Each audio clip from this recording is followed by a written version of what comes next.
central y nos empezamos a conversar, salimos a comer, se portó como un caballero.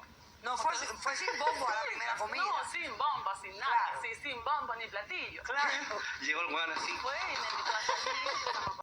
Pero la otra está así como, no, es que yo quiero una wea mía, y la misma doctora así, no, es que tiene que ser de ella, pero se la están exigiendo al culiado, po. ¿Cachai? Como que puta, este cincinero culiado vale pico, está todo el día con su cagada de bombo metiendo ruido, llega tarde. Chao. Es muy guapa, Ya el culiado como la tula igual, po, weón, no tenía para qué decir eso. Más encima, weón, echa la pila. Oye, está rica. Si no tenés que usar la camisa así. ¡Vamos! Oh, la wea buena, weón.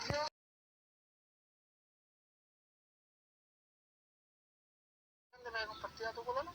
Sí. Ya, eso sí. Eso es lo único que... La wea que le dice a un niño, vos culiado. Cuando seas grande me voy a compartir a tu polola, vos. Y bueno, yo a veces converso con los muertos. Ya. Y la verdad yo no entiendo, Javier. De verdad, Me estoy... trata No, de mentí explicarme, ya. Javier, porque No, mentí. ¿cómo puedes hacer esta maldad? O sea, Pero tu qué wea. esposa, Le está hablando una caja culiada. A la que No, amaba. weón.